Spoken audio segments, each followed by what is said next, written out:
Good morning, good afternoon, good evening. I'm Steve, I'm Travis. and welcome to another episode of The Last Podcast You'd Want. How we doing, everybody? But most importantly, how we doing, Travis? Steven, I couldn't be better. Thank you for asking. Excellent. How about you, baby? I can't complain. Having fun. I'm enjoying it. I just had 2 days off. The wife and I went up to Big Sur on Sunday. We camped. We did the Winchester house yesterday. Drove all the way back last night. Got home at like midnight. We had a lot of fun. Wow. Yeah, it looked like you really jam-packed a lot into this couple of days, man. You saw some really incredible stuff. We had fun. That's awesome, man. I'm glad. I've been fucking slammed at work, but I still managed to get my butt to the theater. Oh, so did I, man. Oh, last Wednesday. So because I have D&D on Saturday nights, because I was gone Sunday, Monday, Travis and I have had this today being Tuesday, the first day. But before we get into the theater, it's time for IMDb birthdays. Yes, sir. Oh, Travis, one of our favorite, Mr. John Cusack. How old do you think John Cusack is turning today? That's a darn good question.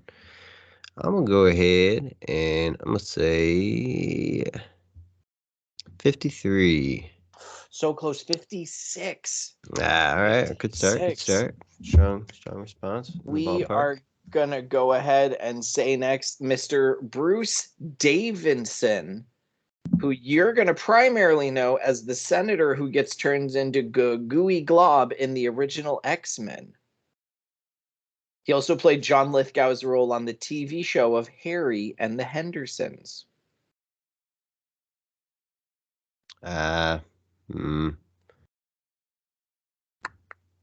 65.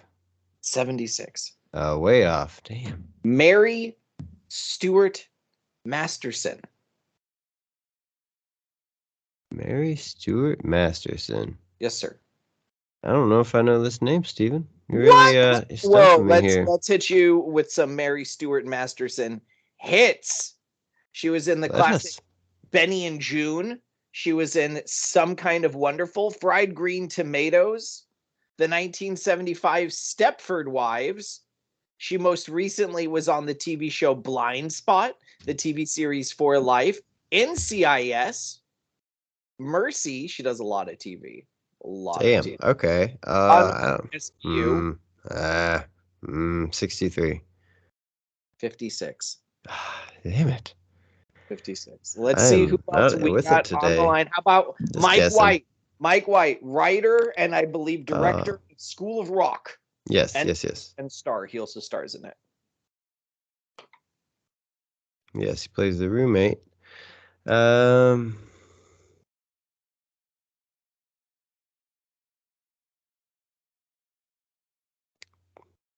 I don't know. I feel like we're in the ballpark. A lot of them have been 56 so far, so I kind of want to say that, but I don't know if he's really that old yet. I'll say 52. Oh, we have a winner. He's 52 today, folks. How about your favorite skateboarder, Rob Dyrdek? Yeah, he might actually be my favorite skateboarder. I love his shows. Well, I love Robin Big, and Fantasy Factory is super fun. R.I.P. Big. Yeah, for real. Lost a good one there. Rob Dyrdek. Oh boy, I'm gonna say he was probably born in the early 1980s. Shit. Say he's probably 41, 42. 48. 48. Oh wow, he looks. And we're gonna end on two big ones today. Two. Ending on two big ones. We're gonna end with the first of the two. We're gonna end with my favorite. Kathy Bates is celebrating a birthday today. How old is Kathy Bates turning, Travis? She's getting up there. She is getting up there. 69. Lady never tells. 74. She is turning 74. And Travis, today is the birthday of one of the greatest, if not the greatest director to ever grace this amazing world. You're right. Mel Brooks, you fucking schmuck. Mr. Mel Brooks. He's also eating up there. If Kathy Bates is 74, Mel Brooks has got to be like... I'm gonna laugh. You're gonna be so off. What? Damn it, now I'm scared to throw it out there. I was thinking something in the early 80s. Or maybe even late 80s. So I'll split the difference and go 85. How old is he? He is almost 100, dude. He is 96. Oh, okay, yeah. I don't know why I was hesitant to go into the 90s, but I was like, damn, he's old. Hilarious. That is I got one. I got one, though. That's hilarious, bro. IMD birthdays brought to you Travis. by We did both. Kombucha. No, kombucha does not. You do Send not it mention to me it for free. You do not mention it if they do not. No, do not send Travis. You do not have his address. We do not mention sponsors Right if we here, do not. guy. If we do not exclusively have a video. Our only sponsors are Throwback Gamez and Pro Wrestling Loot. That's Throwback Gamez with a Z on Instagram and ProWrestlingLoot.com for all of your wrestling needs and loot boxes. Okay. And those are our only official sponsors. Travis, we both went to the theater. Your mic is a little... Is it unplugged part of the way? No, it's plugged in all the way. Is that better? Yeah. Perfect. We both went to the theaters. We both saw The Black Phone. What trailers did you catch, Travis? Well, the one I was most excited about was this one called Bodies, Bodies, Bodies. So... Got that one. That was my first one. All these trailers were very weird. You know what happened? My headphones were unplugged a little bit. I was like, damn, no, it sounds bad. I don't know what to say to him right now. Shit, that sounds better. So Bodies was I do not remember any of these trailers. It's like Pete Davidson and a bunch of college girls playing some kind of like... Oh, okay. I remember that one. Yeah. Bodies, and then one of them actually starts killing everybody. It looks like a great like comedy horror blend, which I'm a fan of. So that and Beast with Idris Elba really stood out to me. Was Beast your next trailer? I don't remember what order. It was Thursday night. I went and saw it. For me, it went Bodies, Don't Worry, Darling, Nope, Beast, and then we went right into the movie. I did get Don't Worry, Darling. That's the one I forgot about. I don't even remember what it was about. And then we had Nope, which is a new trailer that they're putting out, and Beast, which looks very interesting, but very much like Michael or Kirk Douglas's Ghost in the Darkness. Yeah, and the second trailer for Nope really shed a lot of light as to what's the premise of that movie, but I'm still looking forward to it. We pretty much knew what the first trailer, you knew what it was about, so... Travis! Okay. No, I 100% knew that movie was about aliens. Well, yeah, but not about like them all trying to capture them on camera and stuff. Well, that's a subplot. Looks like there's a comedic element with that guy that's going to be working. Every movie he does has a comedic subplot. Yeah, okay. Well, he can't help but be funny. Yeah. Bro, Black Phone. Oh, dude, one of the best movies I've seen. I think the best movie I've seen this year. So good. I knew a little bit. I remember seeing the trailers for it, and then they kind of just stopped putting the trailers out.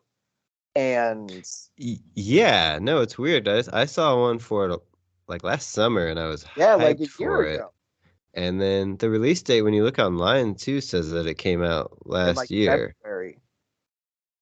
Because we were originally gonna talk about it when we were gonna restart the show, like it was advertised that it was supposed to come out, and I think it just got pushed back on its date. Yeah, I don't know. It was really weird. Bro, this movie, incredible. I love it. The mask itself was made by Tom Savini. That name, is that the guy who's done the special effects artist that did all of Romero's makeup. He's Sex Machine from Dusk Till Dawn. Yeah, he's fucking like ripped, isn't he? I wouldn't say he's ripped, but yeah. No.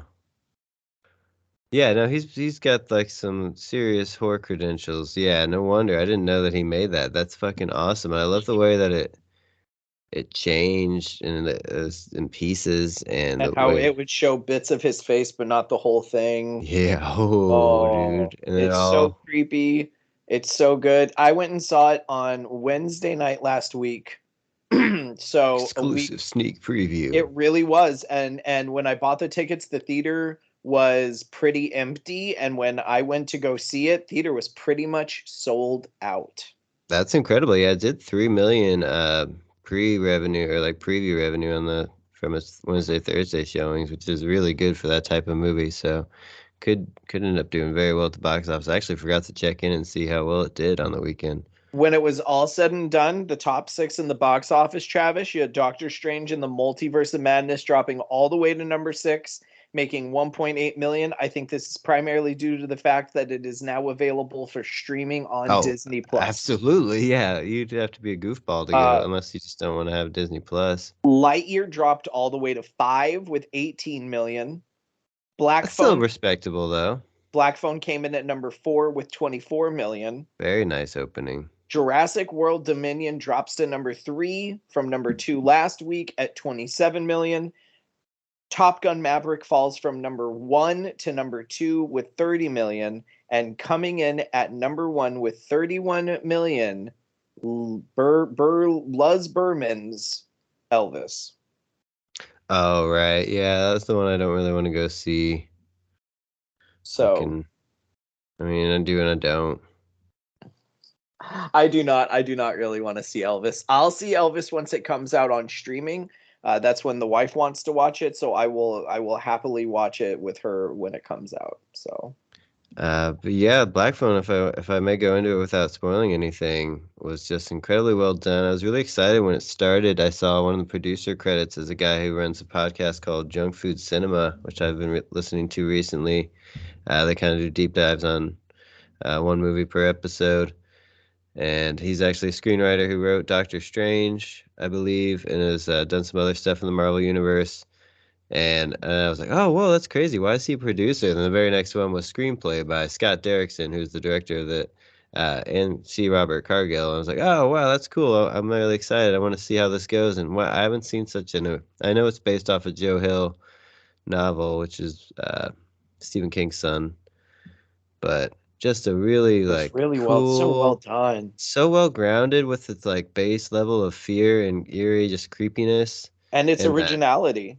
yes, but there's I, so I much. I can't think of another film that really has that has a premise with a supernatural element like this. Like, yeah, there's a Right. ton of films about kidnapping and you know the story of the kidnapper and all that, but the spiritual and psychedelical uh horror Yeah. thriller elements, like this is I would call this of like a psychological thriller if I were to label this movie without giving anything away. Like, it's a Right. Yeah. It's not psychological thriller. gory. It doesn't go for jump scares a lot either. It just. But good jump. But there are some. But Oh, there's a there are couple. some good jump scares. I was on the edge. Like, I, I was fully with alert this whole. without yeah, without getting into it, folks. If you haven't seen Black Phone, if you know nothing of Black Phone, do just go see it. It's the same gimmick as Everything Everywhere All at Once.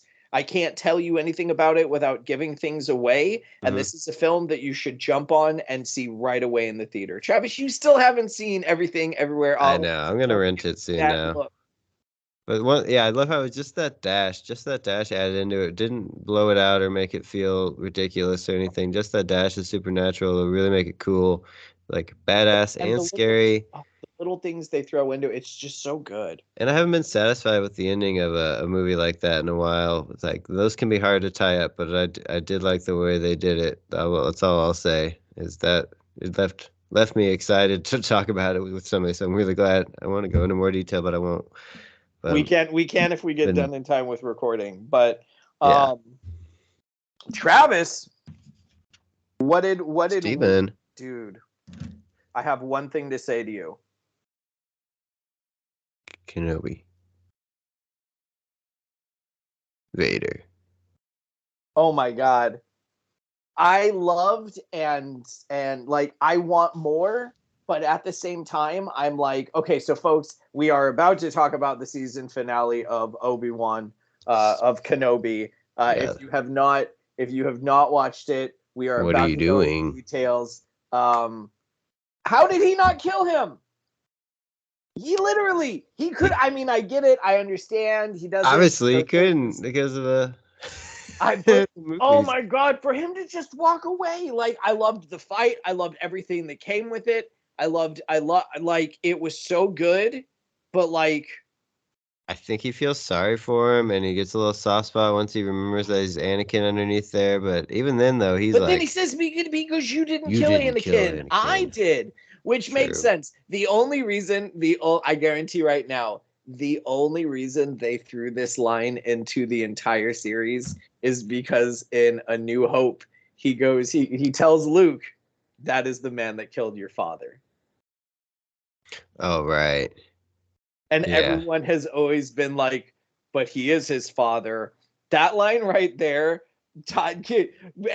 Nolan voids every argument past this point, right? of why that line, like it took 40 years to get a to metaphorical that line of 40 plus years to get to the point of you didn't kill Anakin, I did. No, I was very happy. I was very satisfied. That battle was hype. The way they used the Force against each other, the way with the rocks, they both had epic. I mean, Vader just dropped the floor out on him. Yep. That was nuts. We went the entire time without mentioning, and I love. Mm-hmm. Wrong button. What is his name? Nope. Ice Cube's kid. Oh, yes. O'Shea Jackson. Yes. O'Shea Jackson. Love the appearance by him and Kumail. I loved O'Shea Jackson and Kumail Nanjiani. I love anything that Kumail is in. Yeah, man. Like, they were a fun aspect of it. I liked his dynamic with Obi-Wan. Currently watching The Boys? No, I've never seen it. Hi, folks. Only show that this is Steve with The Last Podcast You Want. It has been such a fun run of a show. We are currently looking for a new co-host. What are you doing? You have Amazon Prime, right? Yeah. Fuck your baseball game. Start the fucking Boys tonight. We are on like season 3, I want to say. Oh my God, bro. Well, maybe it's a good time to start. Now that you look a little bit like Huey, for the people that watch Is that Jack Quaid's son? It's Jack Quaid. You mean Dennis Quaid? Jack Quaid? Yes, it is Jack Quaid. Yeah, I like him. You look a little bit more like him than you do Seth Rogen. But Seth Rogen is actually a producer of The Boys. I think I knew that. Yeah, no, I only hear good things about it. I have a stubbornness with shows like that sometimes, and I apologize. It's my own thing. I started watching The Bear on Hulu with Jeremy Allen White from Shameless. Played Lip.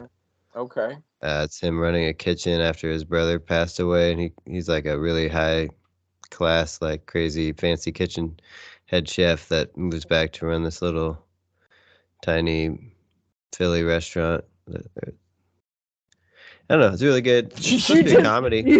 You were like, I'm watching The Bear and it's great, and then like suddenly it's like I faded out. I don't know. It's like Travis's mind was just like.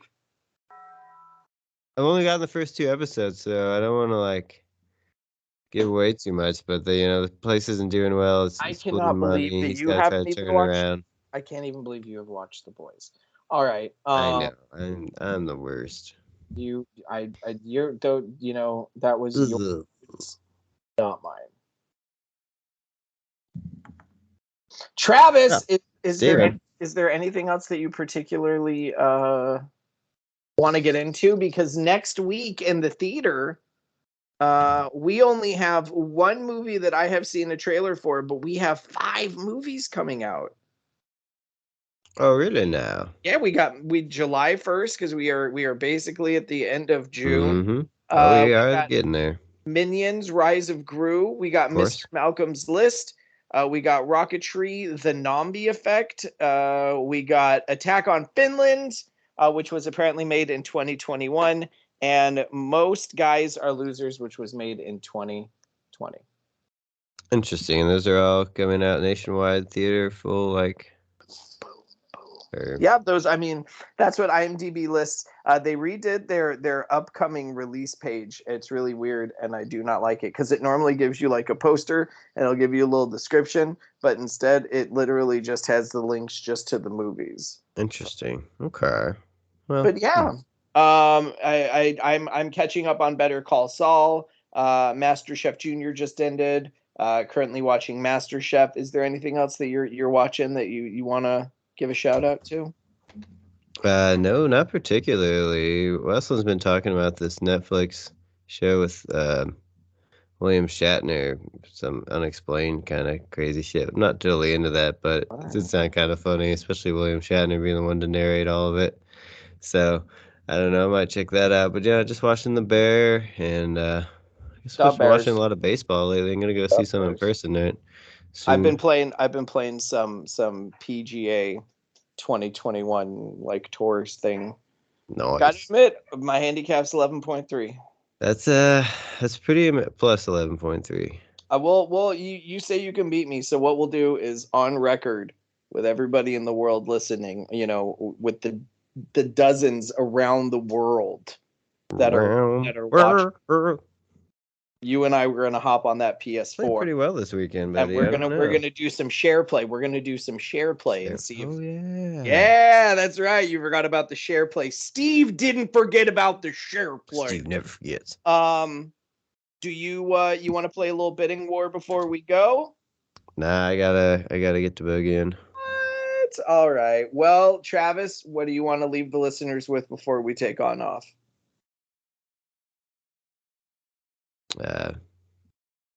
Pitch to contact. What? Yeah. Think about it. What does that even mean? Pitch to contact? Throw strikes. Let them hit it. Use your defense. Don't be scared to get in there.